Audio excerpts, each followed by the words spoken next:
Gordon Highway. Nicholas Wilson died in the parking lot there after the shooting. We are still working to learn more about how police caught up with Gaines today. A mother and father dead after a crash in Augusta over the weekend. A child in the hospital along with the driver of that car. The driver facing some charges. They're all from the same family. The wreck happening on Plantation Road in Augusta on Saturday. The driver, Francis Porter Jr., now faces a list of charges, including DUI and vehicular homicide. Our Sydney Heiberger spent the day learning more about the victims and what led up to the crash. The car was traveling east on Plantation Road, and you can see markings in the street and on the side of the road here show where Francis Porter Jr. allegedly lost control of the vehicle, swerving off the side and coming to a stop here at this tree, killing his long-term partner Stephanie and her father Steve. Porter told investigators a car traveling the opposite direction came into his lane and he swerved to avoid it. Deputies say he's at fault anyway. Porter's family tells me they were coming from his grandson's birthday party and he had a few beers. Porter and another one of his grandsons were taken to the hospital, and deputies say they'll take Porter into custody once he's out. Two of his daughters tell me it's a complicated situation, but they hold no resentment towards their father. That man's been in my life since I was 18 months old, and I know without a shadow of a doubt that he would have never intentionally hurt my mother, my grandfather, or my nephew. We didn't find much of a criminal history for Porter, but he does have some previous traffic charges, including an open container violation from 2019. We'll go into that tonight on News 12 at 6 o'clock. Reporting in Hepzibah, Sydney Heiberger on your side. Update: Sydney police reports say the child was not in a car seat. Family tells us he broke his hip. An Aiken daycare worker arrested weeks ago. He's also accused of taking off in a stolen car right after that. But Gaines faces multiple charges, including murder. We're learning more about what might have led to a car crash in Augusta that killed a couple of people over the weekend. A woman, her father, both dead, a 2-year-old in the hospital, all from the same family. And unfortunately, we are learning today, police say the child was not wearing a seatbelt when that crash happened. The second survivor, who was the driver, faces a number of charges, including DUI and vehicular homicide. News 12 Sydney Heiberger spoke with this family today. What started as a family birthday party quickly turned into a nightmare. You can see flags on the ground and damage to this tree, telling a tragic story about what happened on the ride home. For sisters Destiny Story and Charity Porter, the grief is unbearable. My mom was the backbone of our family. That was our rock. Their mother, Stephanie Story, was killed when the car driven by her long-term partner, Francis Porter Jr., swerved off the road and hit this tree. Stephanie's father, Steve Leaptree, was also killed. But it's not just their loss. The family says they're mourning. Not only has our dad lost his wife, his father-in-law, he's lost all his children because he's going to jail for vehicular homicide. The family says Porter Jr. had a few beers at his grandson's birthday party before the crash. He's charged with DUI, child endangerment, and 2 counts of vehicular homicide.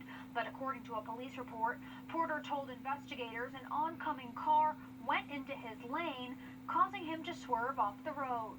Our family just wants to have him here with us. A case record search shows Porter has a few traffic tickets and a littering charge from more than 20 years ago. In 2019, he was cited for an open container violation, but was never arrested.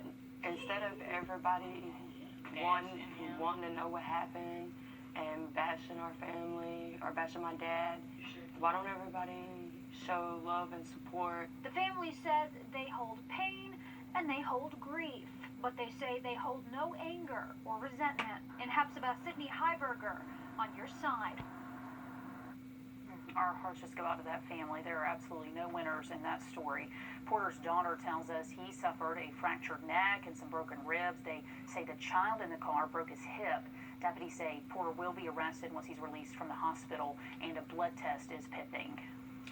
Unbelievable images coming to us out of Aiken. The local equine rescue went up in flames over the weekend. This barn burning to the ground. Seriously injured one of the horses there. And now the community is stepping in to help rebuild that barn. from the ground up. News 12's Will Rio live there with where the rescue says they go from here. Yeah, Laura, it's been a very active scene here out in Aiken. You can see right behind me all the damage, all the rubble, just burnt wood, char. It's still smoking back here behind me. This is actually where all the feed is kept. And you can see I'm actually in the main hallway of the barn right now, just all of it destroyed, just wood all over the place. They say the community is coming together, sending out a lending hand after all of this devastation. As smoke fills the air, it's been a long couple of days for the equine rescue of Aiken. Workers and volunteers are trying to pick up the pieces after their barn fire. Pitchforks, shovels, brooms, shavings, buckets, you name it, it's all gone. The fire broke out on Saturday evening around 7 p.m. Only one horse named Whistle was stuck inside the end stall. He was very lucky to get out. She pulled him out of a stall that was completely engulfed in smoke, and his shavings were on fire, and he was on fire as well. Luckily, he only sustained thermal burns down his back from the heat. His recovery time is unknown because those injuries usually take a couple of days to form. We got a good report from the vet that he's doing well. The rescue says they're thankful no one got hurt and everything else is replaceable in the barn. $100,000 in medical supplies alone was lost in the fire, so the community is lending a helping hand, raising almost $25,000 in just 2 days. Overwhelming is the only word I have right now. They say this building was most important because it's considered the hub of their operation. Everyone starts and ends their day here. This is also where classes and their office were, and they were hoping to get back on track soon. Pandemic-wise, getting close to being able to host those again. Now,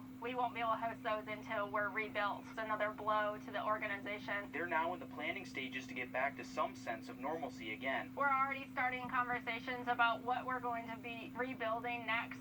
It's going to be bigger and better. The Aiken County Sheriff's Office says that they are still investigating. They were out here today. They call it an absolute mess, trying to figure out how this whole thing happened and where exactly it started. And the rescue says that they are holding an auction on April 24th and 25th for anyone who wants to support their cause. Man, a rescue in need of rescue themselves, and it sounds like the community is really stepping up to help. Will, thank you. Tonight, there's growing concern about a fourth surge of COVID-19 cases nationally. From Michigan to New Jersey, cases are trending up. But will that happen here? State reporter Adam Mincer live for us in Lexington. And Adam, you spoke with one of the Palmetto State's leading epidemiologists today. Is she worried about a fourth surge for us?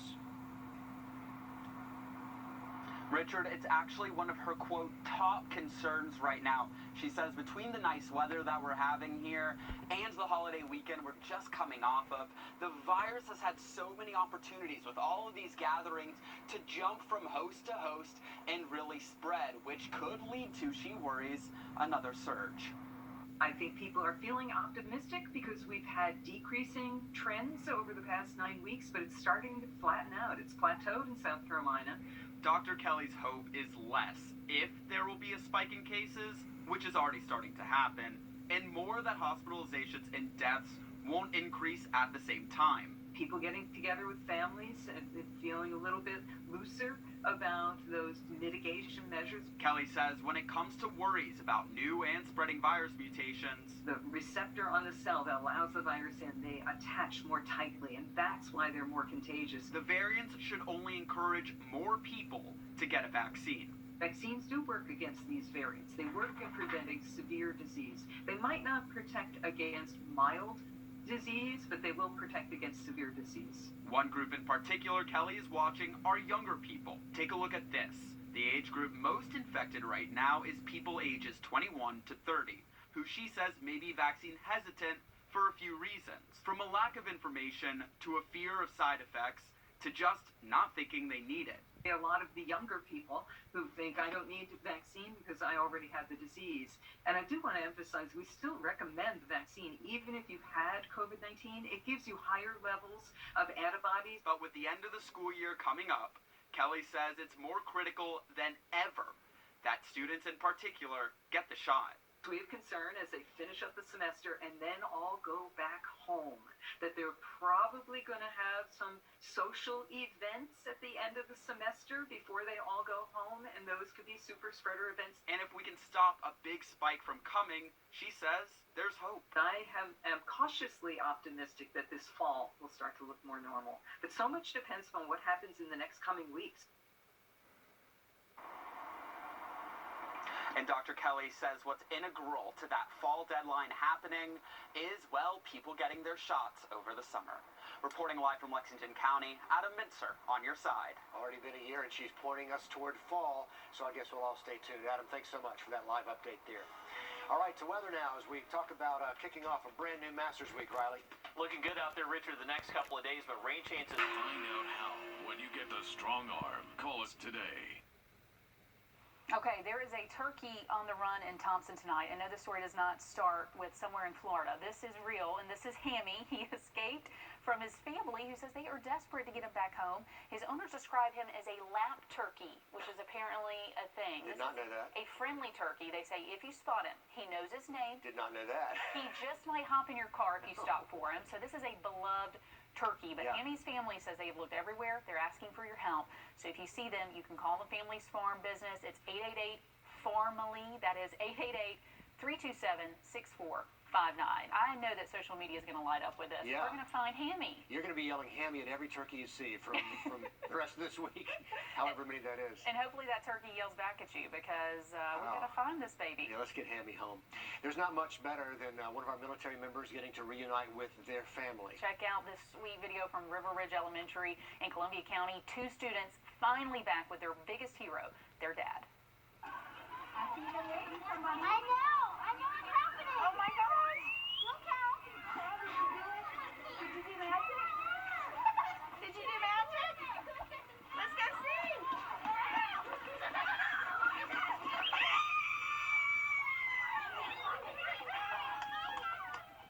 There's nothing better than those videos. So sweet. We love that every single time it gets you. The school says this is student Calvin wrote a letter to his dad's boss back on March 1st, asking if dad could come home early from deployment. The letter was processed March 31st. Dad is home by Friday, April 2nd. That kid might need to write more letters for more families. Oh my gosh. Thank you to his boss. I mean, it's been a tough year. Would that be the commander-in-chief, I wonder? Was that the president? I don't know. What But either happened? way, we appreciate you. Happening tonight, North Augusta leaders are expected to vote to approve the plans for West Martintown Road right up near Exit 1. That means they're planning to add new traffic lights, roundabouts, turn lanes in that area to help with traffic. And if you've been there lately, you understand. But the project is divided into 3 parts. The first is planned from now until 2025. That part will cost nearly $3 million. City Council's meeting at 7 o'clock. And if you want to read over the full traffic plans, we've posted them on our website and our app. People are ready just to get moving on Exit 1, one way or the other. Springtime.